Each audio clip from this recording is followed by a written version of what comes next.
So I was a CEO of an experiential agency, and we planned and managed some of the world's largest technology conferences for Fortune 50 customers.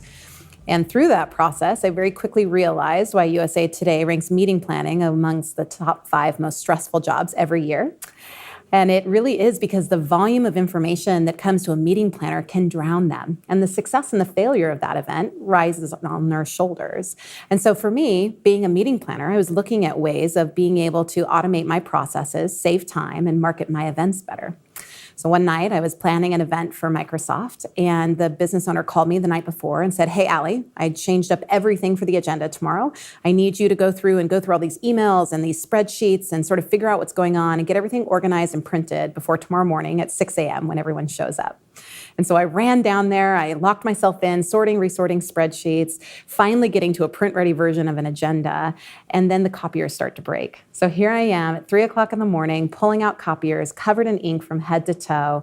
And I looked at my colleague and I said, there has to be a better way to do this. And so we built Hubb as a platform to be able to solve those problems that we are experiencing in our day-to-day lives. Growing up, I still remember writing a letter to the president about how it would be such a good idea to have a penny day where you could buy anything for a penny. So I think I wanted to be in corporate policy.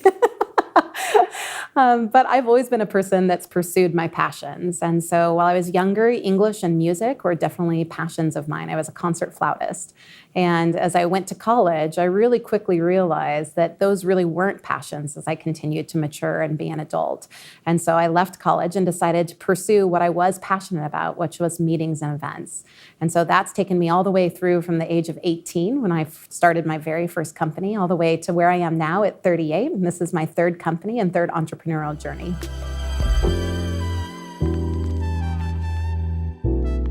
I think the conversation is changing. And at events like Elevate's Inclusion Summit, that's an example of where that conversation starts to happen and change. Underrepresented minorities have a hard time raising capital. And there's a lot of information and data out there that shows how when starting a startup and trying to scale, that the capital available is minimal compared to the rest of the world.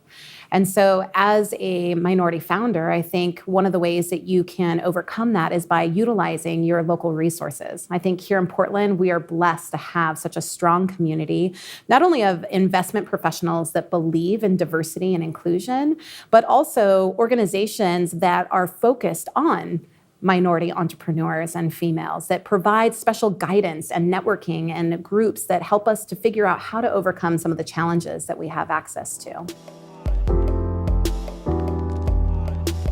I still remember the first time I met with Nitin and his team at his offices. And Nitin is a person that just gets so excited. He puts his whole self into every conversation. And I remember going to that meeting and we were just feeding off of each other and trading ideas back and forth and talking about what the future might look like.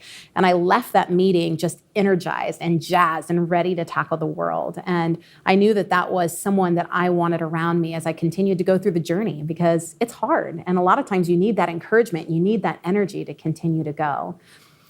One of the things that I've valued most about Elevate Capital and Nitin's leadership as a part of our journey has been his unique perspective and view as an entrepreneur. I feel that Nitin always has entrepreneur-first mindset, and that is something that I have valued throughout our experience, because every conversation that we have, he looks at it from an entrepreneur perspective and helps me to think about the pros and the cons. And while going through this process of fundraising through our A and now our Series B, he's always been the one that's been there to say, Allie, there is a way. You will find the people that are right for you. He's provided me the encouragement and the support that he knows that entrepreneurs need through this journey, in addition to the advice because he's been there before.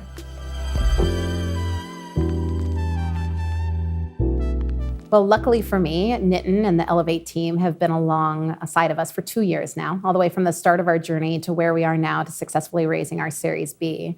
And I credit a lot of that to Nitin's mentorship and his guidance throughout the process.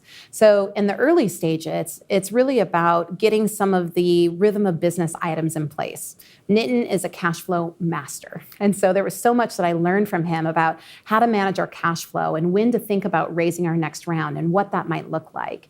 And he also has a wide variety of connections throughout the industry. So as I started to say, let's maybe look at pursuing this option or this option, he would put me in contact with people so that I could understand what that path may look like and to understand the pros and cons of every situation. So not only has he been there to help with our business and the growth and the strategy of how to scale, but he's also been a strategic advisor to help us to think about what's next and making sure that he facilitates those introductions early enough in the process to ensure that we're successful with our eventual goals.